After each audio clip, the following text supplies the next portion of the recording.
তুমি যে এই স্পেশাল দিনে আমাকে এত সুন্দর সাজিয়ে দিলে, থ্যাংক ইউ সো মাচ। এখন বাজে 2টো, ওর এখনো স্নান হয়নি, কোনো নিয়ম হয়নি, এখানে নিয়মগুলো সারছে।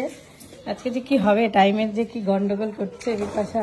ওর বিয়ে হচ্ছে এই শিঙ্গিমারি প্রাইমারি স্কুলের মাঠে, কারণ ওর কিছুদিন আগে ঠাকুমা এক্সপায়ার করছে, তাই জন্য এই শিঙ্গিমারি স্কুলের মাঠে ওর হচ্ছে বিয়েটা হবে।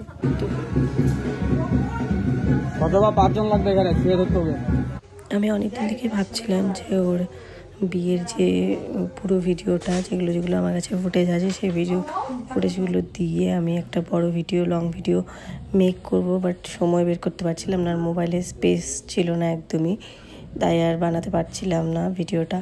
ভাবলাম যে থাক, পরে বানিয়ে নেব এক সময়। কিন্তু এর মধ্যেই যে এত বড় একটা ঘটনা ঘটে যাবে আমি স্বপ্নেও ভাবিনি।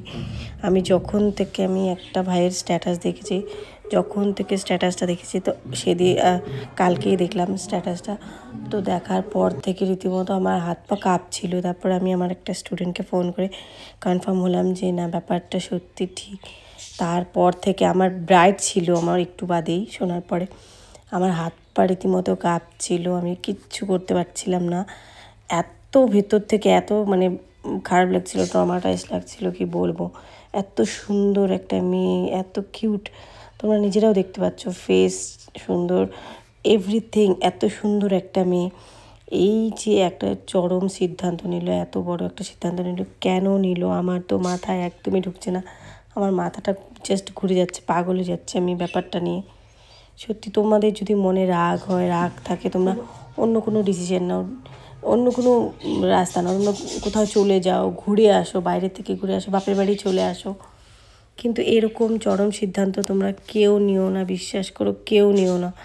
সত্যি আমার এত খারাপ লাগছে। দেখো তোমরা কত কিউট, মুখটা, ফেস কাটিংটা এত সুন্দর, নিখুঁত, আর এত বড় একটা সিদ্ধান্ত নিয়ে এতগুলো মানুষকে কাঁদিয়ে দিল।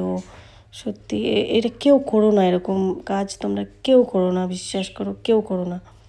তোমাদের রাগ হলে চলে আসবে, বাপের বাড়িতে চলে আসবে, ফ্রেন্ডের বাড়িতে ঘুরতে চলে যাবে, তোমরা এরকম কাজ কেউ করো না। আর ওর বিয়ে থেকেই একটু অসুবিধায় ছিল, ঠাকুমা মারা গেছিলো, তাও ওরা বিয়েটা কেন নিয়েছে আমি জানি না। এরকম তো নেয় না যে বাড়িতে কেউ একজন মারা গেলে এরকম কেউ নেয় না, যদিও সেটা হতে ওনাদের পার্সোনাল ব্যাপার, সেখানে আমার কথা বলার কিছু নেই। কিন্তু খারাপ লাগছিল, ভীষণ ভীষণ ভীষণ খারাপ লাগছে। তোমরা নিজেরাই দেখো, ওর মা বাবা আত্মীয় স্বজন সবাই কতটা কষ্ট পাচ্ছে। অনেক অনেক শুভেচ্ছা রইল তোমার আগামী জীবনের জন্য, অনেক ভালোবাসা রইল, ভালো থেকো। তোমাকে অনেক ভালোবাসা, তুমি যে এই স্পেশাল দিনে আমাকে এত সুন্দর সাজিয়ে দিলে, thank you so much. Most welcome. আমি চেষ্টা করি সবসময়ই ভালো করার। চলো, ভালো থেকো তাহলে। হ্যাঁ।